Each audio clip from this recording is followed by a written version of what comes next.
जैसा कि दोस्तों आप सभी को पता होगा, दिल्ली पुलिस का जो कैलेंडर है, एसएससी का जो नया कैलेंडर है, और एसएससी जीडी के एग्ज़ाम का कैलेंडर, और जो भी मतलब एसएससी के जो भी एग्ज़ाम लेती है एसएससी, उनका कैलेंडर एसएससी ने जारी कर दिया है।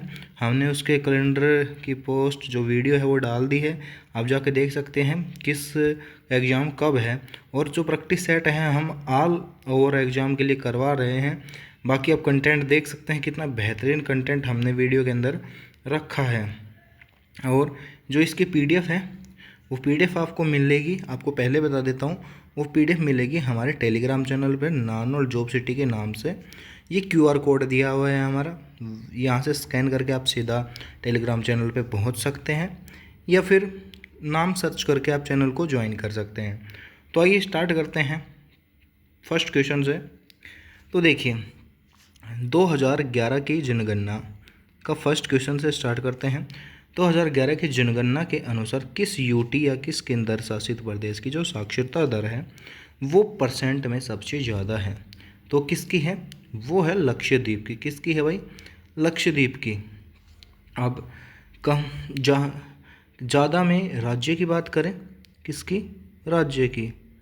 राज्य की बात करें तो राज्य में सबसे ज़्यादा किस राज्य की है? तो वो राज्य में सबसे ज़्यादा है कहाँ की?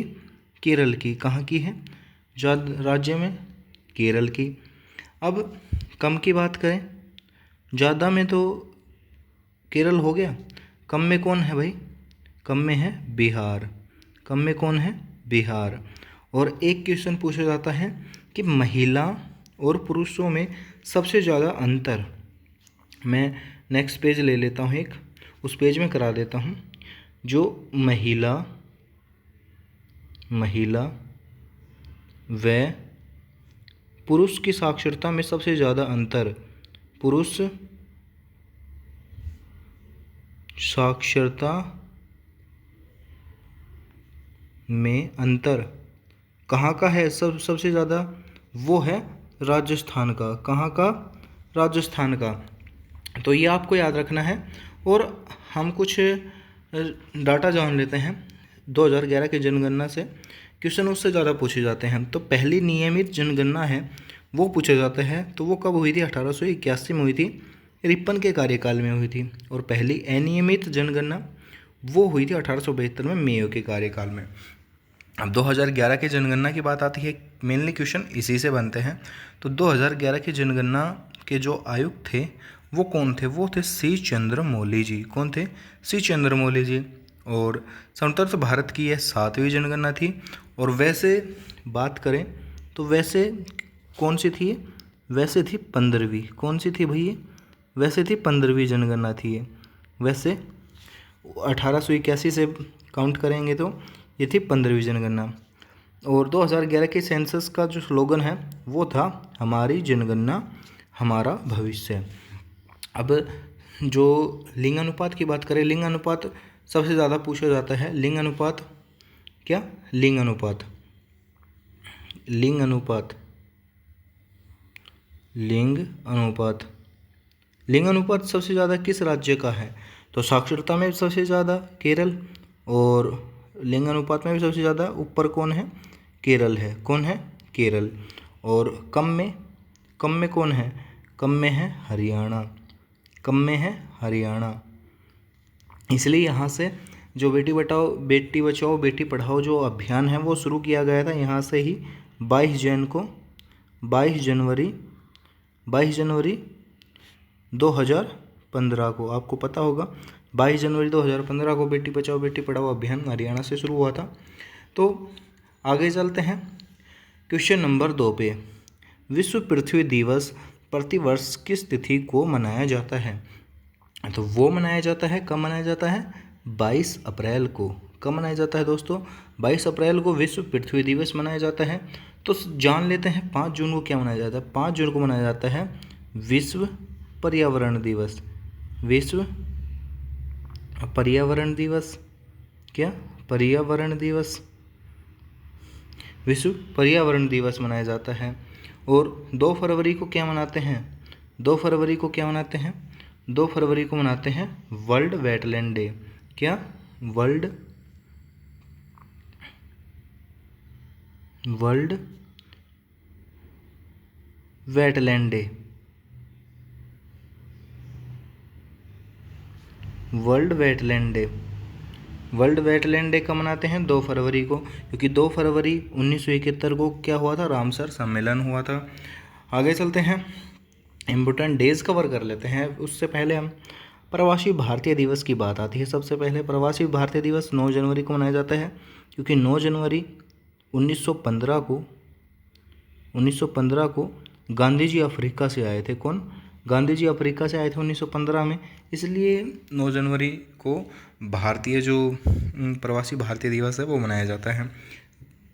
राष्ट्रीय युवा दिवस की बात करें तो 12 जनवरी को स्वामी विवेकानंद जी के जन्म के उपलक्ष्य में मनाया जाता है।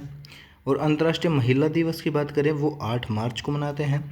विश्व स्वास्थ्य दिवस की बात करें 7 अप्रैल को, क्योंकि 7 अप्रैल 1948 को 7 अप्रैल 1948 को किसकी स्थापना हुई थी? किसकी स्थापना हुई थी? वो हुई थी WHO की, WHO स्थापना।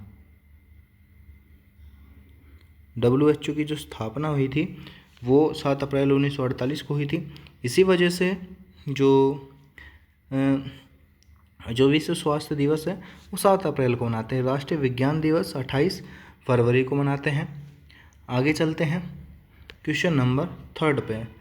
क्वेश्चन नंबर 3 की बात करें तो हाल ही में जो 23वें विधि आयोग बना है उस आयोग के अध्यक्ष कौन बने हैं? तो वो बने हैं कौन? ऑप्शन नंबर सी, कौन? Dinesh Maheshwari ji. Option number C, Dinesh Maheshwari. BR Gavai कौन है? ये हमारे 52वें मुख्य न्यायाधीश हैं। कौन है? थोड़ा बैक करके एक बार मैं लिख देता हूँ। कौन है? BR दिनेश महेश्वरी 23वें विधि आयोग के अध्यक्ष बने हैं। और ये BR गवई कौन है? 52वें मुख्य न्यायाधीश। 52वें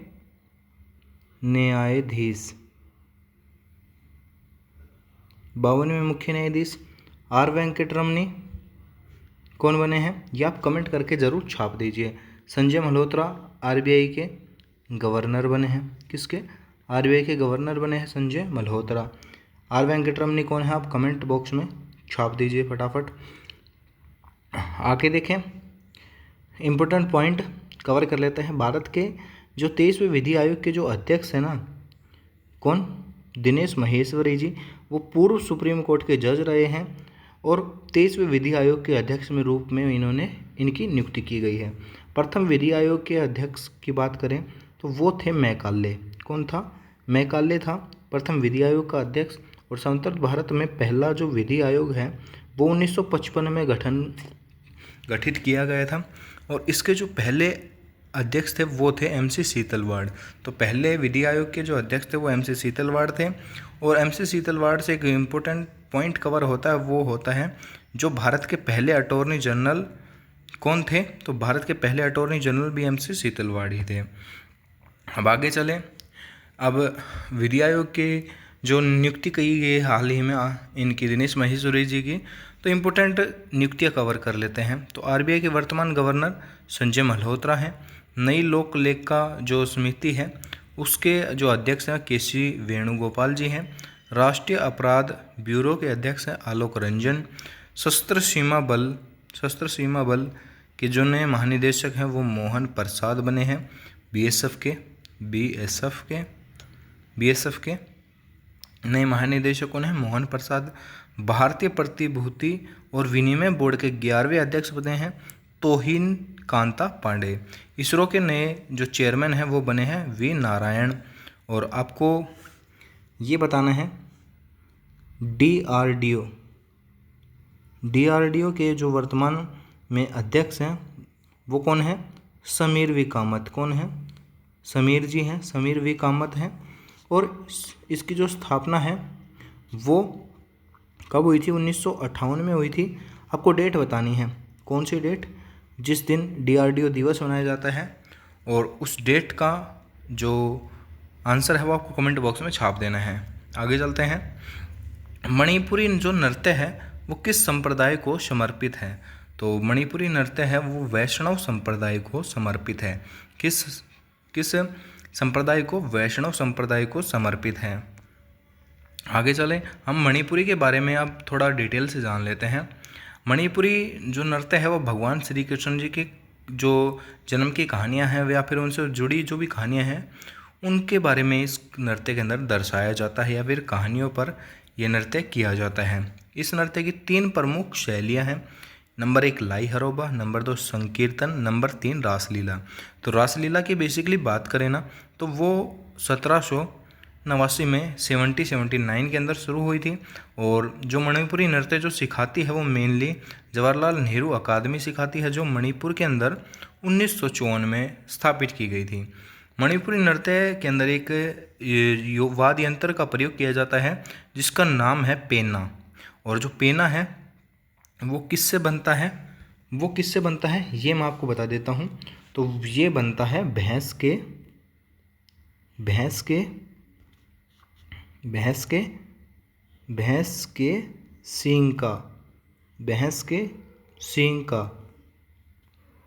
सींग का प्रयोग करके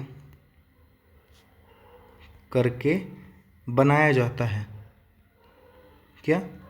जो पेना जो वाद्य यंत्र है वो भैंस के सींग का प्रयोग करके बनाया जाता है। मणिपुरी नृत्य के 2 भाग हैं। शैलियाँ तो 3 हैं, लाई हरोबा, संकीर्तन, रासलीला, परंतु इसके भाग 2 हैं, जागोई और चोलोम। तो आपको ये याद रखना है। चलिए नेक्स्ट क्वेश्चन पर चलते हैं। क्वेश्चन नंबर 5, छऊ नृत्य को यूनेस्को में कब शामिल किया गया था? तो कब शामिल किया गया था यूनेस्को में किया गया था 2010 में। 2010 में इसके साथ एक नृत्य को और किया गया था जो राजस्थान का बड़ा फेमस नृत्य है, जिसकी नृत्यांगना है बहुत ही फेमस गुलाबो सपेरन। तो राजस्थान का भी 2010 में शामिल किया गया था। वो कौन सा किया गया था आप बताना। वो किया गया था कालबेलिया। क्या? कालबेलिया 2010 में यूनेस्को में शामिल कर लिया गया था और 2010 के अंदर ही जो छऊ है शामिल किया गया था। अब छऊ के बारे में हम थोड़ा अच्छे से जान लेते हैं। छऊ के बारे में बेसिकली चलिए, छऊ संस्कृति मंत्रालय के द्वारा 9वां शास्त्रीय नृत्य माना जाता है। ये इसे एक अर्थशास्त्रीय नृत्य के भी जो छवि है वो भी प्रदान कर रखी है।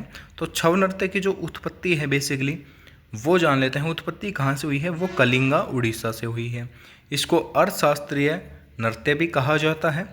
और छऊ जो नृत्य है ना वो पशु पक्षियों की शैली और शैलीगत जो चाल हैं उन पर और जो गांव की जो गृहिणियां हैं उनके कामकाज पर आधारित है।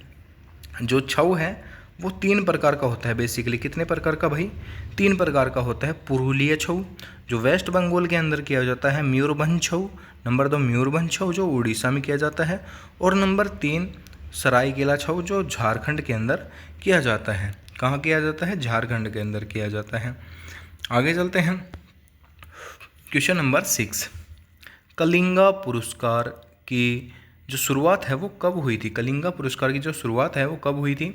तो ये हुई थी, कब हुई थी? वो हुई थी 1952 के अंदर। कब हुई थी?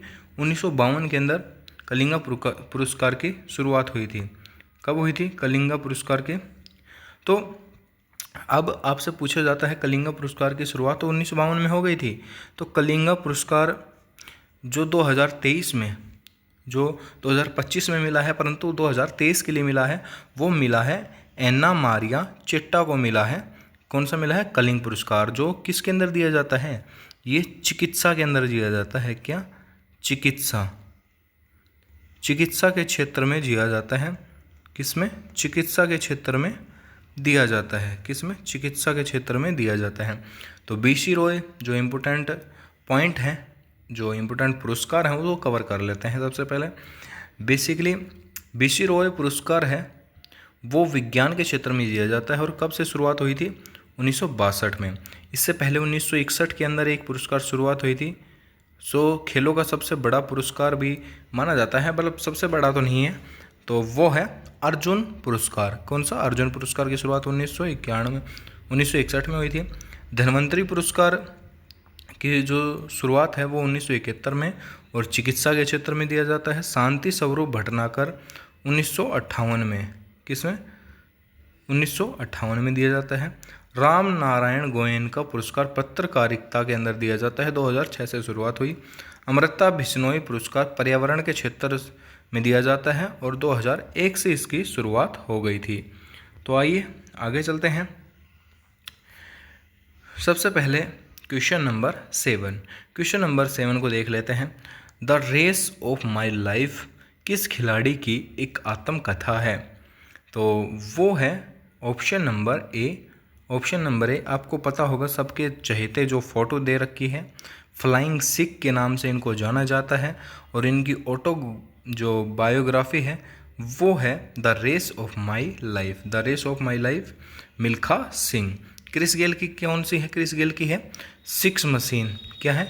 सिक्स मशीन क्रिस गेल की। सचिन तेंदुलकर की और कपिल देव की। जो आगे हमने इम्पोर्टेंट पॉइंट कवर कर रखे हैं उनके अंदर मैंने डाल रखी है। तो आइए देखते हैं। एमसी मैरी कॉम की अनब्रेकेबल। अनब्रेकेबल किसकी है? एमसी मैरी कॉम की। बिलीव किसकी है? सुरेश रैना की। Strength from my heart, strength for my heart, तो वो किसकी है? कपिल देव जी की। किसकी? कपिल देव की। कपिल देव जी को हरिकेन कहा जाता है, हरियाणा को तूफान कहा जाता है क्योंकि ये हरियाणा से थे। सिक्स मशीन क्रिस गेल को। Playing it my way Sania. Playing to win, playing it my way वो है सचिन तेंदुलकर की और प्लेइंग टू विन है वो सानिया नेहवाल जी की, जो बैडमिंटन की बहुत बड़ी खिलाड़ी हैं। तो अब आगे देख लेते हैं। और जो बायोग्राफी हैं खिलाड़ियों की, बहुत क्वेश्चन पूछे जाते हैं इनसे। तो the test of my life Yuvraj Singh की। A century is not enough Sourav Ganguly की। Ace against odds Sania Mirza की। सनी डेज सुनील गावस्कर की। 281 बियॉन्ड VVS लक्ष्मण की। तो इससे प्लेइंग इट माई वे सचिन तेंदुलकर की आत्मकथा मैंने आपको बता दी है। तो आइए। और वाइड एंगल अनिल कुंबले की और भी बहुत सारियां हैं। आगे चलते हैं। सूचना का अधिकार अधिनियम कब आया था? सूचना का अधिकार अधिनियम यानी जो RTI जो एक्ट है, RTI जो एक्ट है बेसिकली ये पूछा गया है RTI एक्ट कब आया था? तो RTI एक्ट आया था 2005 के अंदर। कब आया था भाई? 2005 के अंदर आया था RTI एक्ट। तो अब कुछ इम्पोर्टेंट जो अधिनियम आए थे उनकी डेट देख लेते हैं। सबसे पहले वन्य जीव अभ्यारण्य, बहुत बार पूछा जाता है। वन्य जीव संरक्षण अधिनियम कब आया था? 1972 के अंदर। जल प्रदूषण अधिनियम 1974 के अंदर। दहेज निषेध अधिनियम 1961 में। वन अधिकार अधिनियम 2006 के अंदर आया था। जैव विविधता अधिनियम 2002 के अंदर आया था। बायोडाइवर्सिटी एक्ट आया था 2002 में। माल सेवा कर अधिनियम 2017 में। गंगा क्लीन फॉर मिशन 2011 में। प्रोजेक्ट हाथी अधिनियम 1992 के अंदर। समुद्री कछुआ संरक्षण अधिनियम 1999 के अंदर। भारतीय वन अधिनियम 1980 के अंदर। और अब आगे चलें क्वेश्चन नंबर 9 में। करंट के भी हमने कुछ क्वेश्चन कवर किए हुए हैं। अंतर्राष्ट्रीय बौद्ध सम्मेलन किस राज्य में आयोजित किया गया है? वो किया गया है ऑप्शन नंबर सी अरुणाचल।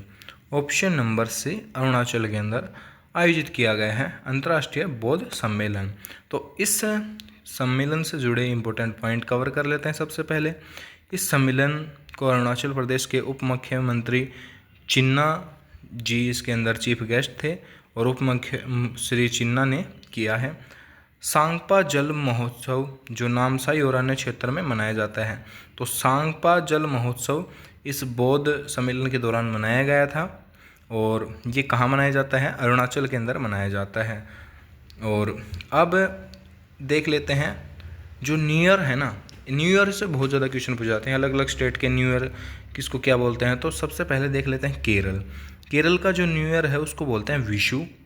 जो चिंगम जो मलयालम जो नववर्ष होता है वो मलयालम जो कैलेंडर है उसके चिंगम माह के अंदर मनाया जाता है, और हमारा जो इंग्लिश कैलेंडर है उसके हिसाब से अगस्त महीने के अंदर।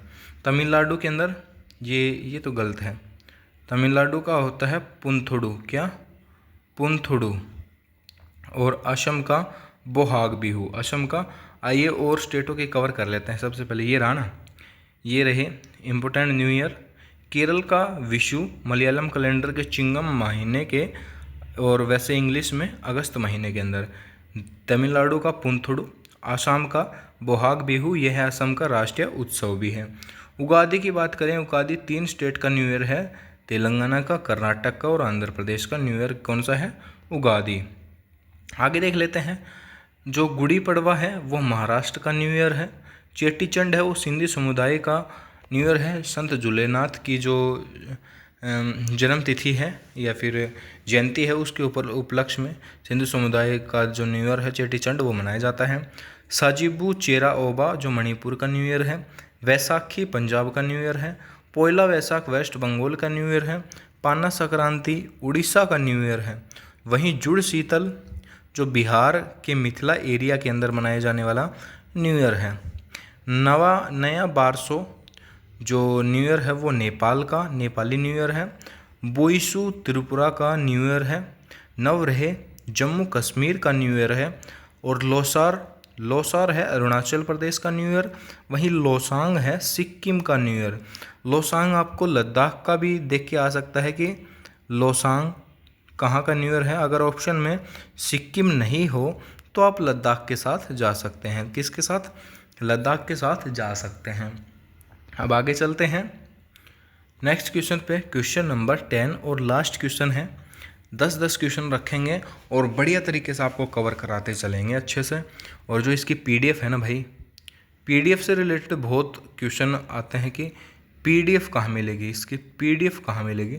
तो पीडीएफ मिलेगी हमारे टेलीग्राम चैनल पे। पीडीएफ मिलेगी टेलीग्राम चैनल पे। ये टेलीग्राम चैनल देख रहे हैं आपको, ये इंस्टाग्राम आईडी है, इसको आप फॉलो कर सकते हैं। वहीं व्हाट्सअप के अंदर भी, व्हाट्सअप चैनल पे भी आपको इसकी पीडीएफ मिल जाएगी, तो आप चाहें वहाँ से पीडीएफ प्राप्त कर सकते हैं। तो ये 10वां क्वेश्चन है, टाइगर परियोजना कब शुरू हुई थी? तो वो हुई थी 1973 के अंदर। 1973 के अंदर टाइगर परियोजना शुरू हुई थी। तो ये टाइगर परियोजना से रिलेटेड कुछ इसके अंदर इम्पोर्टेंट पॉइंट दिए हुए हैं। जो टाइगरों की जो प्रजाति है वो सबसे ज़्यादा किसके अंदर? भारत के अंदर पाई जाती है। वर्ल्ड के 75% टाइगर भारत के अंदर पाए जाते हैं। कहाँ पे? भारत के अंदर पाए जाते हैं। और इसका जो वैज्ञानिक नाम है वो पैंथेरा टाइग्रिस है। टाइगर का जो वैज्ञानिक नाम है वो है पैंथेरा टाइग्रिस। और सबसे ज़्यादा टाइगरों की बात कर लें तो वो हैं कहाँ पे? एमपी के अंदर। सबसे ज़्यादा टाइगर कहाँ पे हैं? एमपी के अंदर, इसलिए उसको टाइगर स्टेट भी कहा जाता है। और सबसे ज़्यादा जो टाइगर रिजर्व भी है ना वो भी कहाँ पे हैं? एमपी के अंदर है। और टाइगर रिजर्व से रिलेटेड हम कुछ इम्पोर्टेंट पॉइंट कवर कर लेते हैं। तो प्रोजेक्ट टाइगर की जो शुरुआत है वो 1 अप्रैल 1973 को जिम कॉर्बेट जो नेशनल पार्क था जो 1936 में बना था। कब बना था? 1936 में बना था। तो इससे इसकी शुरुआत हुई थी। और पीएम थी उस समय अपनी इंदिरा गांधी जी। कौन थी? इंदिरा गांधी जी। भारत में 2023 में टाइगर जनगणना के अनुसार जो वर्तमान में जो टाइगर हैं वो हैं 3167 हैं। टाइगर मैन ऑफ इंडिया जो है वो कैलाश सांखला जी को कहा जाता है। और ये राजस्थान के जोधपुर से बिलोंग करते हैं। सबसे छोटा टाइगर रिजर्व की बात करें तो बोर टाइगर रिजर्व है जो महाराष्ट्र के अंदर स्थित है और जिसका एरिया है 138.12 किलोमीटर स्क्वायर। और सबसे बड़ा टाइगर रिजर्व है वो नागा अर्जुन श्रीशैलम आंध्र प्रदेश के अंदर स्थित है। तो कैसी लगी आपको वीडियो?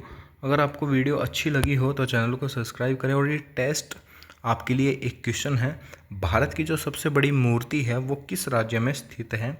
ये आपको कमेंट बॉक्स में छाप देना है। ये टेस्ट आप रोज़ एक क्वेश्चन आपको मिलेगा टेस्ट के अंदर, तो आप इसको कमेंट बॉक्स में छाप देना। और आपको PDF है वो हमारे टेलीग्राम चैनल पे इस पे मिल जाएगी। QR कोड स्कैन कर लीजिए, नाम से सर्च कर लीजिए। इंस्टाग्राम पे आप फॉलो कर लीजिए आप, ताकि आपको न्यूज़ अपडेट मिलती रहे। तो वीडियो को लाइक करना ना भूलें, शेयर करना ना भूलें और सब्सक्राइब करना चैनल को ना भूलें, ताकि आपको रोज़ ऐसी ही अच्छी अच्छी वीडियो मिलती रहें। और अब सेशन आपको अच्छा लगा हो तो लाइक करना ज़रूरी बनता है, और आपका प्यारा सा एक कमेंट भी लिखें। सॉरी। अब आपके लिए क्या, हमको किस टॉपिक पे आपको PDF या फिर आपको नोट्स वगैरह चाहिए, या फिर आपको किस टॉपिक पे आपको क्लास चाहिए, उसका आप कमेंट करके आप हमें बता सकते हैं। उसकी जो टॉपिक की वीडियो हम फुल डिटेल से आपको डाल देंगे, और आपकी जो PDF है वो आपको उस टेलीग्राम चैनल पे मिल जाएगी। तो मिलते हैं नेक्स्ट वीडियो में, तब तक के लिए अपना ध्यान रखें और सभी सुरक्षित रहें। युद्ध पहले भारत के अंदर चल रहा है, तो अब युद्ध की स्थिति ज़्यादा बन गई है, तो अब अपने घरों के अंदर सुरक्षित रहें। और SSC ने अपना कैलेंडर भी जारी कर दिया है। तो मिलते हैं नेक्स्ट वीडियो में, तब तक के लिए धन्यवाद।